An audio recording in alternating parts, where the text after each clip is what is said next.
Muchas gracias, Juan, por esta presentación y gracias por la invitación que me honra y volver a este espacio, a ver amigos, gente tan querida, profesores, la verdad es una felicidad para mí. Y sí, como Juan dijo, yo estoy trabajando, ahora concretamente estoy trabajando en un feminismo de la diferencia sexual enmarcado en los nuevos realismos. Y la impronta del realismo se la debo a espacios como este, ¿no? A la Universidad Católica y espacios como este. No podemos ser menos que realistas viniendo de donde vinimos. Así que, por suerte, ahora estoy pensando el feminismo en el marco de los nuevos realismos, que tienen, bueno, sus especificidades y sus intereses, pero básicamente estoy siguiendo una línea que la vengo siguiendo desde toda mi carrera, realista, existencialista, hegeliana, con algunos matices. ¿Por qué esta conferencia? Que además de académica es política, yo tengo en esto un interés además de académico, intelectual, político, porque veo un contexto muy grave en lo que está pasando, sobre todo en Argentina, internacionalmente, pero sobre todo en Argentina. Cuando Juan me invitó y yo dije, uy, ¿cómo hago para en 45 minutos decir todo lo que quiero decir?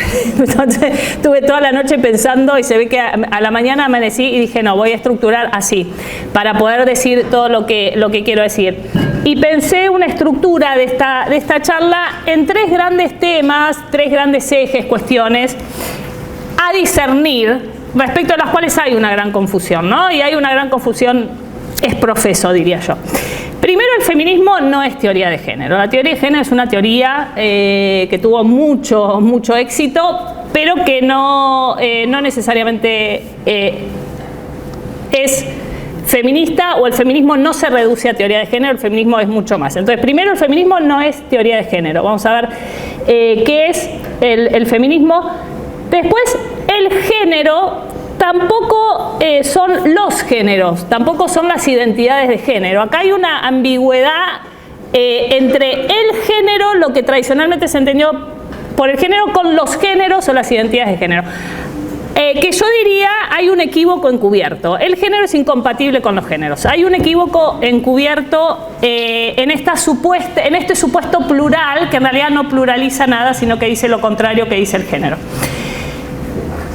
Y el tercer punto que me interesa analizar, echar luz, es la idea esta de que los principios de Yogyakarta, que son el vehículo a través del cual ingresa la identidad de género o los géneros, son derechos humanos. Los principios de Yogyakarta son incompatibles con el marco de los derechos humanos. Eso es lo que de esos tres puntitos me interesaba desarrollar, así que vamos a ello. Intentaré ser lo más breve posible y lo más clara, y después pasamos a conversar. Primero, el feminismo no es teoría de género. El feminismo es, en una definición rápida, una teoría política que busca la igualdad entre los sexos. La categoría política del feminismo es el sexo. O si quieren, en una formulación más precisa y cabal, es la diferencia sexual. La categoría política del feminismo es el sexo. De hecho, el feminismo aparece en la esfera política sacando el sexo de su naturalidad y diciendo, esto es político. Acá hay una desigualdad entre varones y mujeres que se basa en el sexo.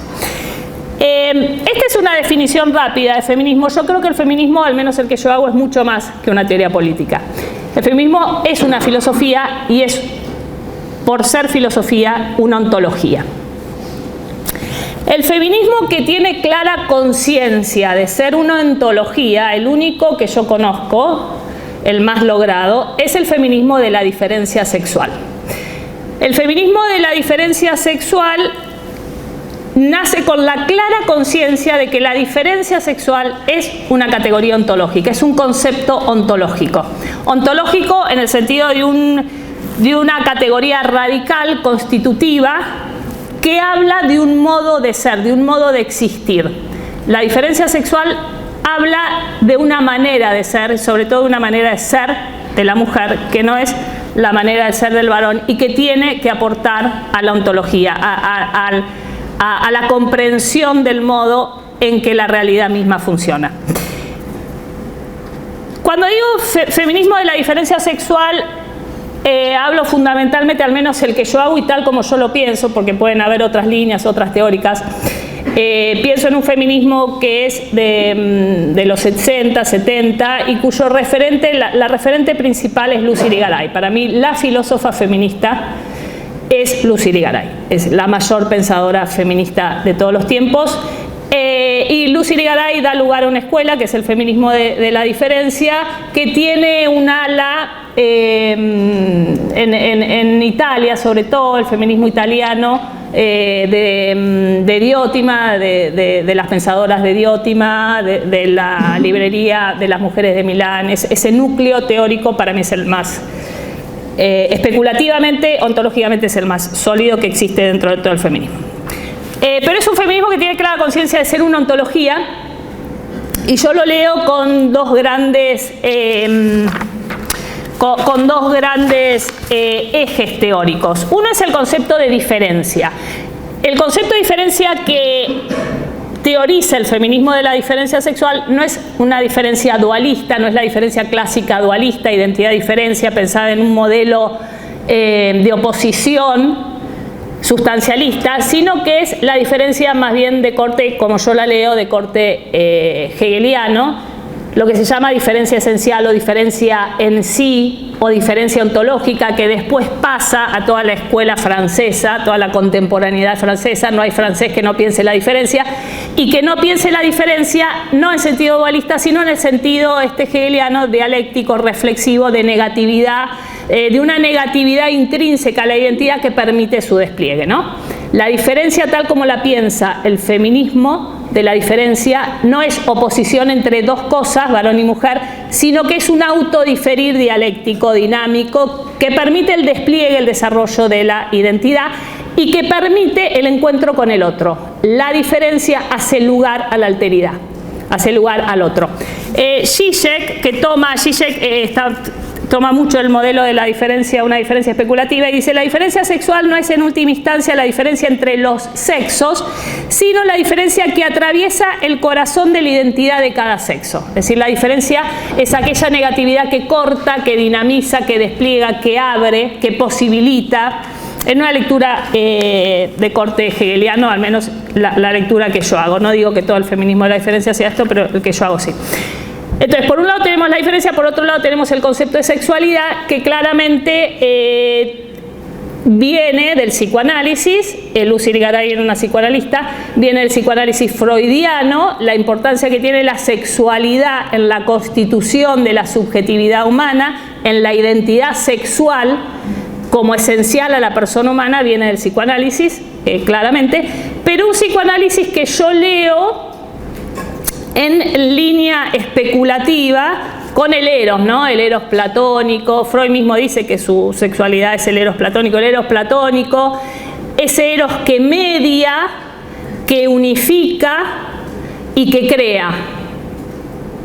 Esta idea de un eros especulativamente entendido, que es lazo de unidad, que es fecundidad, que es expansión, esta idea está en la modernidad, está en el romanticismo, está incluso en Hegel. En Hegel la diferencia sexual se ubica en el pasaje de la naturaleza a la cultura, del yo al nosotros. Ahí aparece el Gatum, una diferencia sexual que es un poco el análogo a lo que están pensando Irigaray, o sobre todo Irigaray. Entonces, con esas dos líneas teóricas es que yo pienso o trato de pensar la diferencia sexual como categoría ontológica. De la diferencia sexual depende una identidad sexual. Lo que nosotros tenemos es una identidad sexual, como varones o como mujeres. No somos personas neutras, somos varones o mujeres, personas sexuadas. Tenemos una identidad sexual. Esa identidad sexual es constitutiva de la persona y funciona como límite, funciona como articulador, funciona como ley. Cuando yo me reconozco en mi propio sexo, reconozco que no soy el otro sexo, le estoy poniendo un límite a mi subjetividad. Esto en la teoría del Edipo clásica, el Edipo funciona, el complejo de castración, digamos que queda reformulado por Irigaray, significa que la subjetividad tiene un límite, que hay un límite y que por lo tanto hay un otro. Entonces Lucy Irigaray dice, una sociedad socialmente neutra perdería la diferencia entre la vida y la muerte. Es decir, si nos neutralizamos, perdemos el sentido de la vida y de la muerte, porque perdemos el sentido del límite, perdemos el sentido de la alteridad, el sentido de la diferencia. Cuando Lucy Irigaray dice esto, está pensando en la neutralización, que ya se veía venir hace 40 años, que lo vio venir siempre el feminismo de la diferencia, del género. La neutralización empieza a ser operada por la categoría de género. El feminismo de la diferencia vio claramente que la categoría de género nos llevaba a una neutralización y a una eliminación de mujeres y varones. Eso lo vio y eso lo criticó desde siempre. El género no es una categoría que haya pasado sin discusión en el feminismo. Fue una categoría muy discutida. Bueno, sin ir más lejos, el feminismo de la diferencia es una categoría angloamericana, no es una categoría europea. Al feminismo europeo nunca le cayó muy simpático el género. La hegemonía del género se debe en gran medida a la mano invisible de la ONU, que la institucionalizó como política pública de derechos humanos. Pero es una categoría que ha sido muy discutida dentro del feminismo. Entonces, ¿qué pasa con el género y qué pasa con los géneros? El género no son los géneros, son dos cosas distintas. El género, yo creo que es el falso amigo socioconstructivista del feminismo, creo que es la falsa vía que el feminismo tomó. Pero más allá de eso, su primera acepción es la de ser una categoría de análisis social, con lo cual, bueno, más o menos siendo una categoría del análisis social, de las ciencias sociales, se entiende que lo que busca es iluminar la construcción social que pone en desigualdad a varones y mujeres. Es decir, el género dice aquella desigualdad basada en el sexo que es el eje del feminismo. El feminismo lo que estudia es las desigualdades, o como teoría, las desigualdades entre varones y mujeres. El género viene a decir esa igualdad social, cultural entre varones y mujeres. Entonces, en sus orígenes significó simplemente eso. El problema es que poco a poco va perdiendo ese sentido, va ganando en autonomía, se va convirtiendo en una categoría per se, hasta que finalmente hoy resulta una categoría ininteligible. Ese despliegue que va teniendo el género obedece a su propia lógica interna y a su propia defectuosidad intrínseca como categoría. Yo diría no solo política sino ontológica. Ahora vamos a ver algunos problemas que tiene el género como categoría. Pero en sí mismo el género fue evolucionando en su concepto, pasó de ser, de señalar las desigualdades estructurales, culturales entre varones y mujeres, es decir, hacer referencia al sexo. El primer sentido del género es la desigualdad entre los sexos, es decir, ahí se instituye el feminismo, el sistema sexo-género.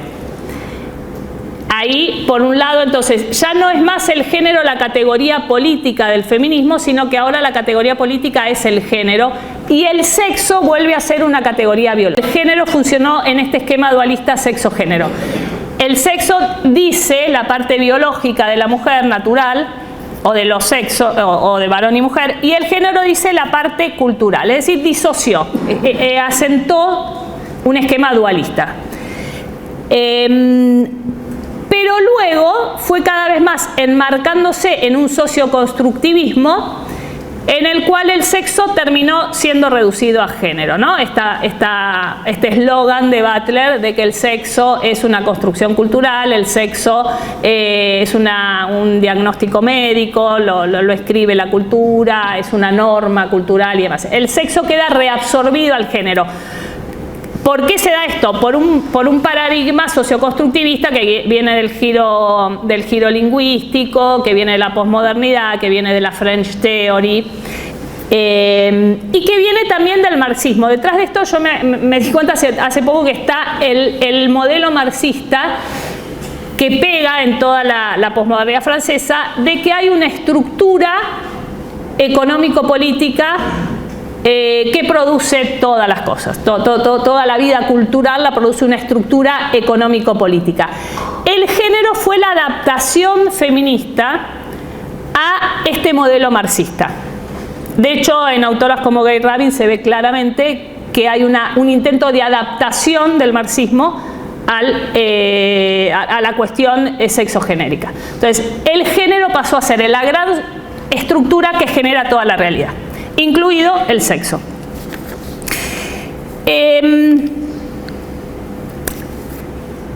sería el momento intermedio que anticipa la resolución final, la última torsión del género, que son los géneros. Los géneros son las autopercepciones privadas de cada uno, las autopercepciones de algo que sería su identidad genérica, que no sabemos qué es. En realidad no se sabe lo que es, porque el género no tiene un contenido. El género son roles o atributos, pero no hay estándares de esos roles o atributos. No sabemos qué contenido tiene el género. Por lo tanto, no sabemos qué contenido tiene el género que cada uno percibe. Es algo que percibimos. Bueno, ahí está la definición que después vamos a analizar de identidad de género. Es algo que sentimos, que que hace referencia a algo que tampoco está muy claro, que tiene que ver con el sexo, pero que no se sabe muy bien qué es, es el punto de llegada de este desenvolvimiento del género como categoría. Lo que se da acá es un pasaje del socioconstructivismo a un subjetivismo identitario o a un psicologismo. Hay un desplazamiento de un paradigma socioconstructivista a un paradigma psicoidentitario, relativista, totalmente subjetivista, por la razón de que estos estereotipos culturales de género se inscriben en la fantasía o en la imaginación de cada uno. Mejor dicho, no se inscriben, producen esa imaginación de cada uno, porque no hay sujeto de inscripción, no hay sujeto acá, hay un posujeto, pero producen esa fantasía. Entonces hay un corrimiento de lo macro cultural a lo microidentitario. Así es que el género queda desplazado a una identidad, de un modelo constructivista, socioconstructivista a un modelo subjetivista identitario. Ahí después vamos a analizar bien qué pasa con la identidad de género. Entonces, el feminismo de la diferencia siempre criticó esto, vio de entrada el desenlace al cual nos traía el género. Esta idea de neutralización que Irigaray menciona es parte de esto. El feminismo advirtió sobre la despolitización del sexo. El sexo es la categoría del feminismo, no el sexo es el género. El género es intrínseco al sexo, porque cuando decimos sexo no decimos una variable meramente biológica, sino que decimos un determinante constitutivo de toda la persona humana. Entonces, esta despolitización del sexo implantó un modelo dualista, disoció a la mujer en una dualidad que no se sabe si la mujer está en el sexo biológico o la mujer está en el género cultural o dónde está la mujer. Instaló un neutro, una abstracción neutra que no se sabe bien qué dice. El género no se sabe si dice a la mujer, si dice al hombre, si dice a ambos, si dice un sujeto político relacionado con el sexo, o si dice un sujeto político que no tiene nada que ver con el sexo, o si dice simplemente un sujeto político neutro. No se sabe muy bien qué es lo que dice el género, y hoy el género dice dos cosas contrarias. Dice, en su sentido originario, los estereotipos sexistas de desigualdad entre varones y mujeres que debemos erradicar de la cultura. Ese es el sentido originario del género, una desigualdad estructural cultural que hay que eliminar, y dice a su vez una identidad profunda que debemos proteger, porque las identidades de género son una identidad un sentimiento muy profundo que debemos protegerlo. Entonces no sabemos si el género hay que abolirlo o si el género hay que protegerlo. No sabemos si el sexo hay que liberarlo del género, como es el sentido original, liberar a las mujeres y a los varones también de estereotipos sexistas, o si el sexo hay que abolirlo porque el sexo es el género, el sexo es el sistema binario excluyente que nos oprime y del cual debemos liberarnos para dar rienda suelta a todos los géneros que cada uno percibe. Entonces, estamos diciendo, hoy por hoy hay dos cosas distintas que no sabemos qué. Por ejemplo, cuando se dice todo es género, ¿no? Perspectiva de género, violencia de género, identidad de género, impacto de género, ideología de género, violencias basadas en el género, discriminación por motivos de género, todo es género, pero ese de género no se sabe bien si es un genitivo objetivo o subjetivo, si es algo que genera las violencias y debemos eliminarlo, o si es algo que sufre las violencias y por lo tanto debemos protegerlo. No se sabe qué significa el género. Este problema lo vio el feminismo de la diferencia, advirtió que el género invisibilizaba a las mujeres, que el género confundía los reclamos de las mujeres, que el género despolitizaba el sexo y por lo tanto a las mujeres. El resultado de hoy está a la vista. Y además el género tiene algunas, digamos, el género entendido en el esquema socioconstructivista tiene algunos problemas ontológicos muy severos, ¿no? Insostenibles, que es primero instalar un modelo dualista. Un modelo dualista entre una supuesta naturaleza biológica y una cultura que viene por afuera y que se le inscribe por afuera a esa naturaleza biológica dada. Esta es una crítica muy recurrente, ¿no? El género supone que hay una materia natural pasiva que recibe pasivamente las inscripciones que la cultura le impone, le formatea desde afuera. Y además de esto, el género en su marco socioconstructivista transpola lo que son las categorías modales de necesidad y contingencia. Pone la necesidad del lado de la naturaleza, como si la naturaleza fuera una especie de entelequia necesaria, esencialista, y pone la contingencia del lado de la cultura. Una cosa ontológicamente bastante curiosa y extraña, ¿no? Hace una traspolación de las categorías modales ontológicas aplicadas a la naturaleza, que sería una especie de entelequia necesaria, esencialista, y la cultura, que sería lo contingente, lo accidental. La cultura es lo accidental, la naturaleza es lo esencial e inmutable. Bueno, ontológicamente insostenible. Pero esta catástrofe ontológica es justamente la que nos trajo a todo el delirio que es hoy el relato de los géneros y el relato queer. Entonces, ahora pasamos al otro punto, al tercer punto, que es el de los principios de Yogyakarta. Esta idea de los géneros, de las identidades de género, de las autopercepciones profundas de cada uno, que cada uno es el género que percibe, esta idea es hoy operativa políticamente a través de un manifiesto activista que se hace pasar por un documento legal vinculante, que son los principios de Yogyakarta. Los principios de Yogyakarta es hoy el instrumento paralegal porque no es legal, pero se hace pasar por legal, que está implantando a nivel global y nacional lo que es la ideología de las identidades de género o de los géneros, o lo que yo llamo ideología queer. Los principios de Yogyakarta se hacen pasar por la aplicación o la enunciación de los derechos humanos en materia de identidad sexual y orientación de género. Se hacen pasar por los derechos humanos mismos, por la interpretación autorizada de los derechos humanos.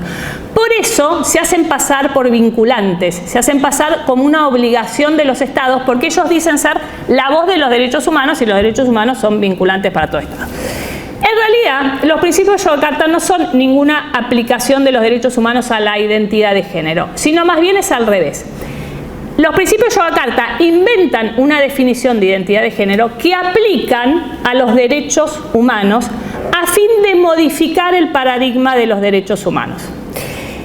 Lo que hace la identidad de género aplicada a los derechos humanos es relativizar, subjetivizar, desde una perspectiva socioconstructivista, el marco de los derechos humanos, que no tiene nada que ver con un constructivismo, ni con un subjetivismo, ni con un relativismo cultural.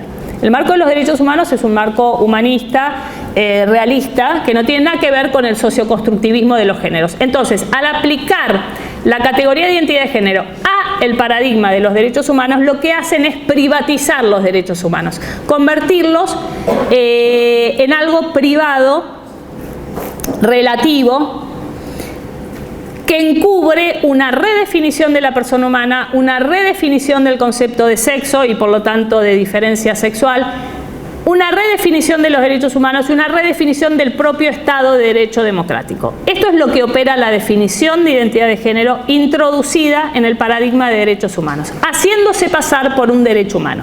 Entonces, lo que quiero analizar es ahora, no sé cómo vengo de tiempo, lo que quiero analizar es justamente la definición de identidad de género para ver cómo opera sobre los derechos humanos, qué es lo que está produciendo.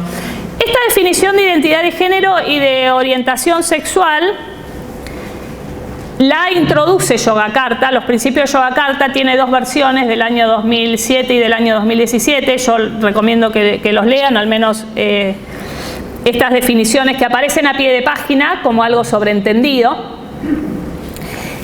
Yogyakarta no define lo que es el género, se supone que el género es lo que la ONU define por género, que son los atributos, roles, costumbres que aplican a mujeres y varones en cada sociedad. Eso es lo que la ONU define como género, ¿no? Es decir, que el género aplica a varones y mujeres. El género depende, es intrínseco al sexo, a varones y mujeres. No hay género sin varones y mujeres. Pero como después, varones y mujeres, el sexo pasó a ser una categoría del género, entonces ya terminó la referencia al sexo y el género se convirtió en una categoría omnipresente y omnímoda. La identidad de género, tienen ahí la definición que dan los principios de Yogyakarta en la introducción, la versión del 2007, dice: la identidad de género es la vivencia interna e individual del género. El género no está definido, no se sabe qué es, pero no está definido por Yogyakarta, tal como cada persona lo siente profundamente, la cual podría corresponder o no con el sexo asignado al momento de nacimiento, incluyendo la vivencia personal del cuerpo, que podría involucrar la modificación de la apariencia o la función corporal a través de medios médicos, quirúrgicos o de otra índole, siempre que la misma sea libremente escogida, y otras expresiones de género, incluyendo la vestimenta, el modo de hablar y los modales. Esta es la definición que queda introducida en la norma de los países a través de la Ley de Identidad de Género. La Ley de Identidad de Género de todos los países se basa en esta definición de Yogyakarta. En nuestra Ley de Identidad de Género aparece una definición similar, esta misma. Es decir, esta definición ingresa al plexo normativo a través de la Ley de Identidad de Género. ¿Y qué es lo que ingresa al plexo normativo de derechos humanos y de plexo normativo en general? Ingresa esta definición que tiene varias particularidades que a mí me interesa analizarla, porque creo que esto hay que analizarlo y hay que hacer algo con esto, porque esta definición no puede entrar en ninguna legislación nacional ni internacional. La identidad de género, dice la definición, es la vivencia interna e individual muy profunda. Es decir, la vivencia profunda de la persona depende del género, de algo cultural que le viene de afuera. Esto ya es una solapada redefinición socioconstructivista de la vivencia humana, que viene de afuera a través de algo que la sociedad construye, que es el género. El sexo, dice la definición, es asignado. El sexo también viene de afuera. El sexo lo inscribe la cultura, el sistema médico, el aparato médico. El sexo es, como dice, un diagnóstico médico o es una invención del médico que la asigna. De afuera se asigna. En realidad el sexo se constata y está presente, determina la subjetividad del momento de la concepción. No lo asigna la cultura. Lo que asigna la cultura en realidad es el género, que acá lo llama sexo. Y Yogyakarta, esta definición presupone que hay un género entonces que corresponde al sexo. Es jugar al fútbol. Entonces, hay una correspondencia. Si yo no percibo esa correspondencia o no es mi vivencia profunda, lo que tengo que hacer es modificar el cuerpo. Es decir, estirparlo, hormonarlo y demás. La identidad de género incluye la vivencia del cuerpo, es decir, la vivencia inmediata del cuerpo, la afectividad inmediata, que es inmediata justamente, es el alma en su inmediatez sensitiva, depende, de acá, según la definición, depende de la cultura. Es una expresión de género al mismo nivel que la ropa, la vestimenta, los modos de hablar y los modales. Fíjense que esta definición pone al mismo nivel la vivencia del cuerpo, que es lo inmediato, la propiocepción inmediata del cuerpo sexuado, la pone al mismo nivel que la ropa o los modales. Tiene que estar todo parejo, ¿no? Yo tengo que sentir el cuerpo como me visto. Si no, tengo que cambiar el cuerpo. Si me visto de otra manera, tengo que cambiar el cuerpo. Entonces, está todo al mismo nivel socioconstructivista. Vivencia del cuerpo, ropa y modales. Así quedan invertidos los estándares internacionales de derechos humanos, porque en los estándares internacionales de derechos humanos el sexo es la determinación biológica, no lo asigna la cultura, lo que asigna la cultura es el género, y el género no es profundamente sentido. Lo profundamente sentido es la identidad sexual de la persona, que depende de su cuerpo sexuado. Acá está invirtiendo las definiciones internacionales en materia de derechos humanos. Inventa que el sexo se asigna culturalmente, es decir, que el sexo es un género y que lo profundamente sentido son los estereotipos sexistas de género, que en realidad deberíamos eliminar. En realidad lo que dice el feminismo, lo que dice la ONU y lo que dice la CEDAW es que deberíamos eliminar esos estereotipos sexistas que discriminan a la mujer. Acá es al revés. Yogyakarta además en esta definición está normalizando la disociación mental. Es decir, no importa lo que yo perciba, eso no tiene nada que ver con el cuerpo, está disociado y en todo caso tengo que modificar el cuerpo. Tengo que modificar el cuerpo para ajustarlo a mi autopercepción. Si autopercibo que me gusta el rosa, tengo que ajustar el cuerpo a esa autopercepción. Entonces, normaliza la disociación mental. Normaliza el desmembramiento y la fragmentación. Yogyakarta en su volumen, en sus segundos principios del 2017, habla de características sexuales y expresiones de género, ¿no? No hay una identidad sexual, no hay un sexo, hay características sexuales múltiples, rizomáticas, mudables, que yo puedo recombinar, ¿no? Por ejemplo, si yo me percibo pangenérico, me puedo extirpar el pene o las mamas. Entonces, esas características sexuales me las cambio y las ajusto al género que percibo. Entonces, esto de desmembrar el cuerpo y desafectarlo de la mente es una estrategia de manipulación del cuerpo. Ese cuerpo lo puedo entonces recombinar, lo puedo extirpar, lo puedo hormonar, intoxicar, puedo manipularlo para que refleje mi autopercepción. Y lo central de esta definición es que no aplica, porque este es una creencia falaz instalada, de que esta definición aplica a ciertas personas que autoperciben un cuerpo que no son. Esta definición no aplica a determinadas personas que tienen una autopercepción o una orientación sexual específica. Esta definición aplica a todos. Esta definición es universal. Por eso dice la definición que la identidad de género es una vivencia muy profunda de algo que puede corresponder o no con el sexo. Es decir, a todos nos aplica esta definición. A algunos les aplica porque corresponde con su sexo asignado, o a otros les aplica porque no corresponde con su sexo. Y si no corresponde con el sexo que la sociedad le asignó, entonces la sociedad le tiene que reasignar un nuevo sexo, que es justamente lo que dice la Ley de Identidad de Género. Ahora, esta definición es universal. Esta definición determina una condición humana universal. Esta es la estrategia de Yogyakarta para hacer pasar esto por un derecho humano. Porque si esto es una condición de algunas personas específicas cuya autopercepción no condice con su cuerpo sexuado, entonces esto no sería un derecho humano. Para convertirlo en derecho humano tiene que convertirlo en una condición universal. Esta definición entonces nos convierte a algunos en personas cis y a otros en personas trans. Esto es universalmente. Somos todos cis o trans a partir de esta definición. Esta definición convierte al sexo en una categoría arbitraria que la cultura asigna y convierte al género en algo profundamente sentido, auténtico, que es lo que debo proteger. Entonces acá se invirtieron los parámetros originarios del feminismo, que era eliminar el género y liberar la diferencia sexual. Acá estamos eliminando el sexo, porque algunos hablan de apartheid del sexo. El sexo es normativo, el sexo es una regulación, una ficción, el sexo excluye las diversidades, todo este relato. Hay que eliminar el sexo y proteger a los géneros autopercibidos. Esta definición hace irreconocible lo que se llama disforia de género, que en realidad es una dismorfia corporal, un desajuste respecto del propio cuerpo sexuado. Lo hace irreconocible porque ya no es un problema de estructura psíquica, sino que es un problema cultural, de la cultura que me asignó mal el sexo, con lo cual no hay ningún problema psíquico en las personas que se autoperciben en otro cuerpo que no soy. Es un problema de la cultura que le asignó mal la denominación.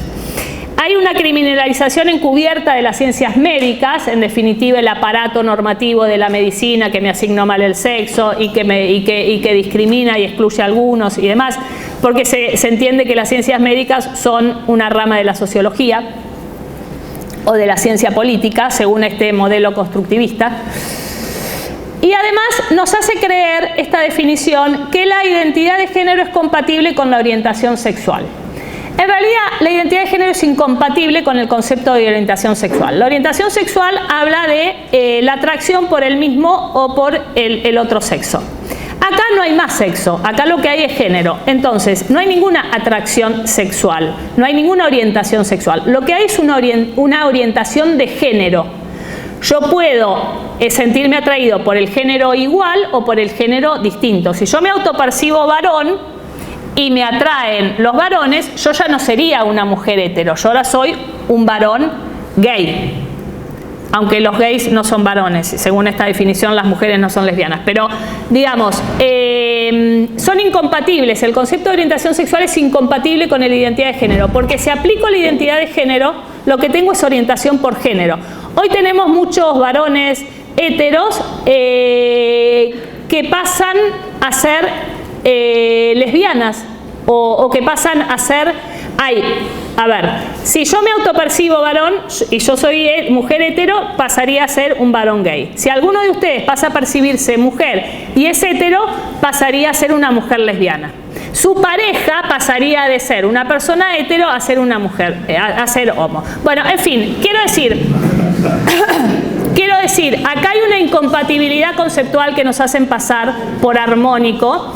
Hay encuestas incluso de CONICET, estadísticas respecto de la orientación sexual, y yo no sé cómo definen el sexo, porque en realidad no están hablando de orientación sexual, están hablando de orientación de género. Y el problema es que la orientación de género puede falsificar lo que sería data en función de la orientación sexual. Son categorías distintas, que hay que distinguir. Digamos, puedo tener las dos en última instancia, pero las tengo que distinguir. Yo puedo tener la identidad de género, pero tengo que tener también el sexo, porque si los confundimos no tenemos ni sexo ni identidad de género. Entonces, este es el problema político que hay. No son compatibles identidad de género con orientación sexual. Son dos categorías que si aplico uno, modifico la otra. Y esto va en detrimento de las personas gays y lesbianas que quieren ser visibilizadas, porque después, según su autopercepción, resulta que pasan a ser lo contrario. Hay mucha homofobia encubierta detrás de esto. Gente que por no ser lesbiana u homosexual pasa a ser hetero cambiándose de sexo. Ahora, lo peor de esta definición es que encubre una redefinición de la persona humana como sujeto de derecho. Según esta definición, el sujeto de derecho no es más la persona humana. El sujeto de derecho pasan a ser el contenido de las autopercepciones identitarias. En concreto, las mujeres somos sujetas de derechos en base a nuestro sexo. Según esta definición, las mujeres no somos más sujetas de derecho en tanto que mujeres, sino que las mujeres, el sujeto de derecho pasa a ser la autopercepción de ser mujer, el contenido de una autopercepción. Supongamos que alguno de ustedes se autopercibe mujer, entonces el sujeto de derecho pasa a ser ese contenido autopercibido que le atribuye a esa persona los derechos de las mujeres según su autopercepción. Es lo mismo que yo dijera, yo me siento arquitecta, entonces como es parte de mi identidad profunda, yo tengo derecho a ir y construir casas y que el Estado me dé un diploma y yo pueda ir y construir una casa. Entonces, ¿cuál es el sujeto de derecho ahí? No es ser arquitecto, el sujeto de derecho es una autopercepción privada. Esto es lo que está operando Yogyakarta. está desplazando el sujeto jurídico, que no es más la persona humana, sino el contenido de una autopercepción privada. Esto lo vamos a ver ahora en el articulado de Yogyakarta, donde dice, esta definición es introducida para después operar política y jurídicamente. Lo que quiere Yogyakarta es que las autopercepciones privadas se inscriban en lugar del sexo. Es decir, el sujeto de derecho protegido no es el sexo, es la autopercepción privada. Por eso yo les decía, hay un desplazamiento jurídico donde es el contenido autopercibido el que pasa a ser sujeto de derecho. Dicho claramente, esto es un subjetivismo radical, es un individualismo radical, donde yo no tengo más derechos por el hecho de ser persona, no importa lo que perciba, sino que tengo derechos por lo que perciba. Es decir, esto es lo contrario al paradigma de derechos humanos. El paradigma de derechos humanos dice que toda persona nace libre, igual, en dignidad y en derechos, no importa la condición que tenga, no importa si es varón, si es mujer, si es gay, si es lesbiana o si se percibe cabra, no importa, tiene los mismos derechos porque es persona humana. Acá lo que está diciendo es que los derechos vienen en función de lo que uno perciba. Si uno percibe mujer, tiene los derechos de las mujeres. Entonces, lo que pide Yogyakarta en su artículo 13 es que los estados inscriban en el lugar del sexo las autopercepciones subjetivas. Es decir, en el lugar de una categoría objetiva, universal y constatable, tenemos que inscribir una representación subjetiva cuyo contenido ignoramos, que no se sabe qué contenido tiene, no se sabe si percibe la persona que se percibe mujer, percibe que lava los platos, no sabemos qué es lo que percibe, pero tenemos que inscribir eso en la categoría de sexo. Con lo cual, el sexo como categoría legal, jurídica, terminó. A partir de la Ley de Identidad de Género aprobada en Argentina en el año 2012, la categoría sexo, que protege a las mujeres en razón de su sexo, terminó. Lo que tenemos hoy es una identidad de género según alguien se perciba. Yo me percibo mujer, entonces él también se percibe mujer, tiene los mismos derechos que yo. Vamos al mismo baño, tenemos el mismo cupo, estamos en la misma lista de candidatos de diputados, en el 50%, competimos. Entonces, lo que era para las mujeres en razón de su sexo pasa a ser para cualquier persona autopercibida mujer. Por eso les digo que hay un desplazamiento encubierto del sujeto de derechos humanos. No es más la persona humana objetivamente tal. Es un subjetivismo que funda el derecho humano en la autopercepción privada. Es el fin de los derechos humanos.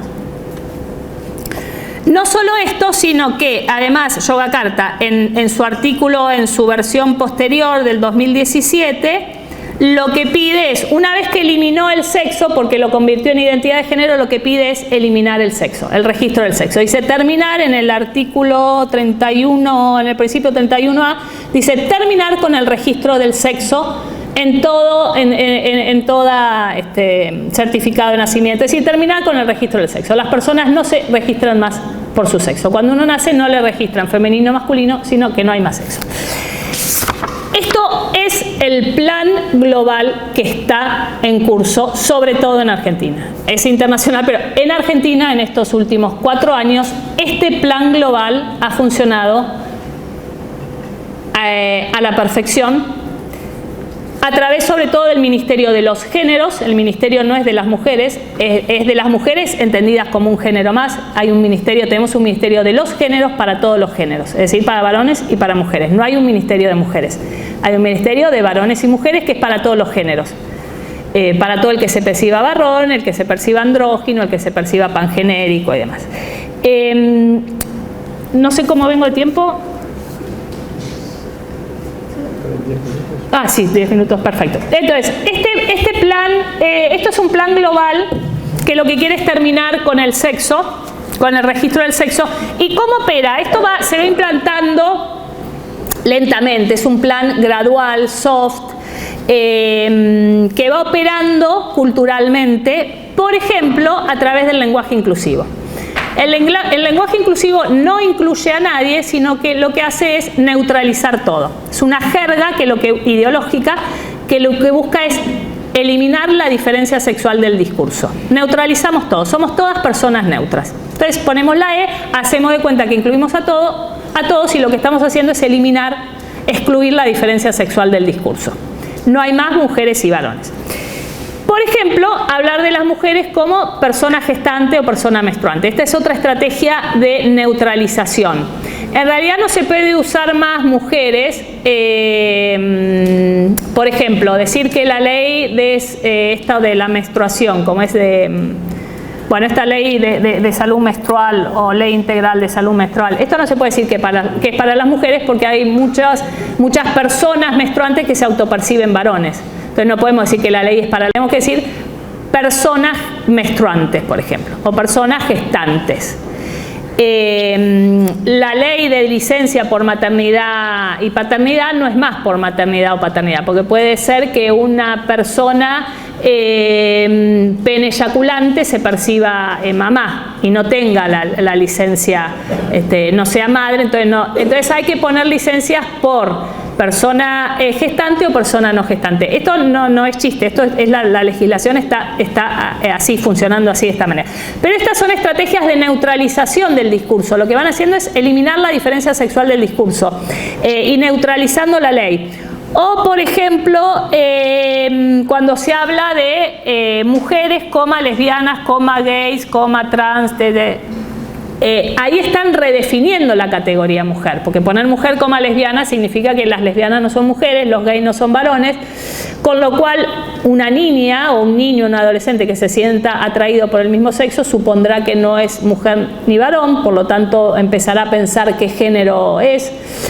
Y por ahí se da cuenta que es del género contrario, para ser hetero y no homo. Pero esta cadena significante mujer, lesbiana, trans está redefiniendo la categoría mujer. Esto es una estrategia discursiva para redefinir, en realidad para vaciar de contenido la categoría mujer, porque en esa enumeración mujer no significa nada, absolutamente. La mujer no es lesbiana. Quiere decir que la mujer es la que se siente atraída por el pene, pero los gays también se sienten atraídos por el pene y los gays no son mujeres. Entonces, ¿cómo distingo a los gays de las mujeres? Y hay mujeres trans que tienen pene. Entonces, no significa nada mujer en esa enumeración, si nos ponemos a pensar. Es una estrategia discursiva para vaciar de contenido las categorías, que es lo que quiere esta ideología.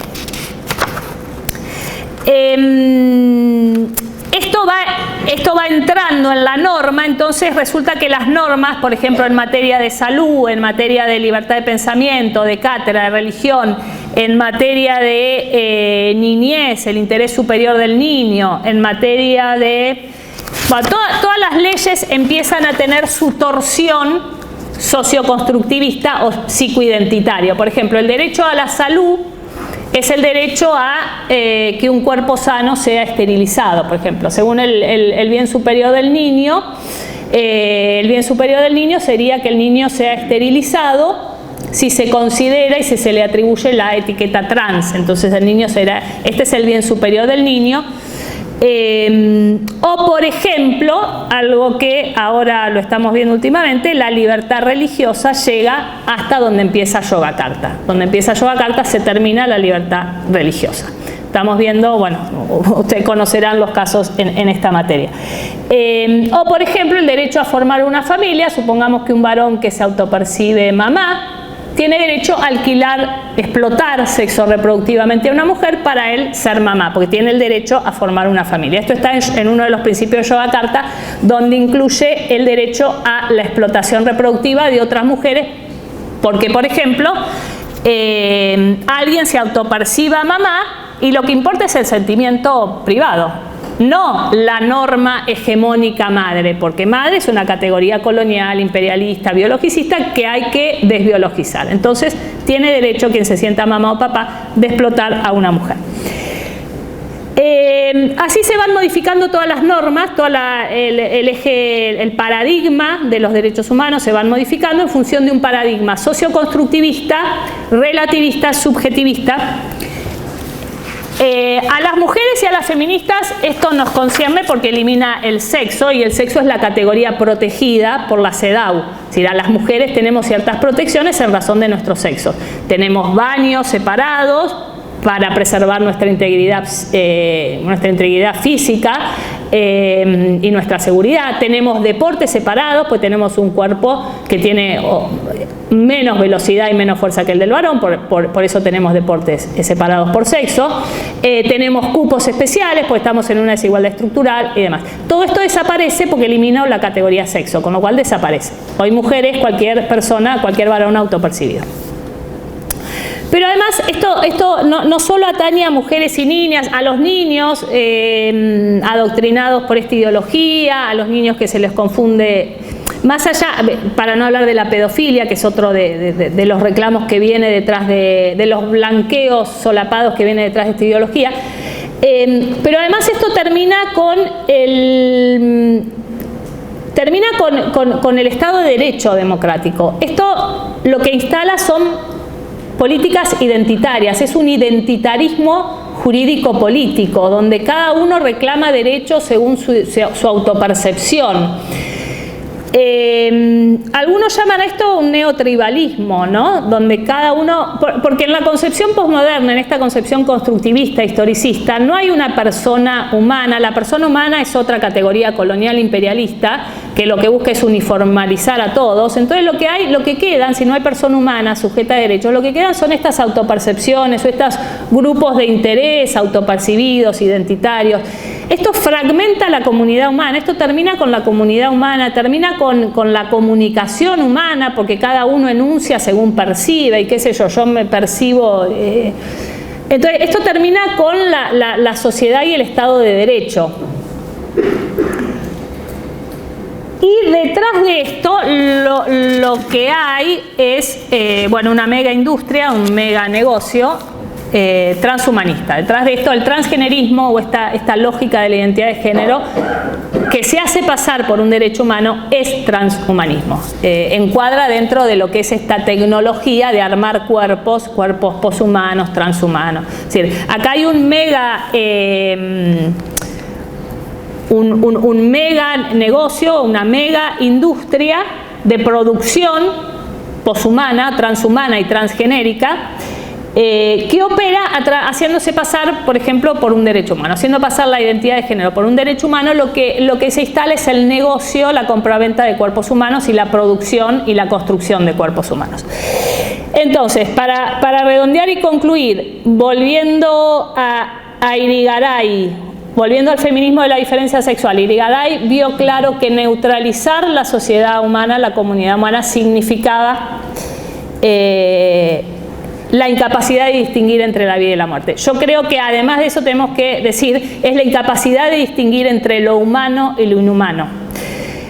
¿Cuál es la alternativa? La alternativa es volver a pensar la diferencia sexual, pensarla en un marco integral, filosófico, ontológico, bueno, desde los nuevos realismos, pero pensar la diferencia sexual, pensarla como praxis política, que eso es el eje del feminismo de la diferencia, ¿no? Pensar la diferencia sexual como praxis y que la cultura sea sexuada, que las mujeres tengamos una traducción cultural, que las mujeres no seamos el negativo del varón o no seamos el fallido del varón, sino que tenga esa diferencia, tenga una traducción cultural y sea realmente diferencia en la igualdad. Entonces, yo creo que hoy más que nunca es el momento del feminismo de la diferencia. Los que hacemos feminismo de la diferencia, las que hacemos, estamos convencidas de eso. La categoría que hoy tiene que pensar el feminismo es la categoría de la diferencia y volver de lo que ha sido la falsa vía del género.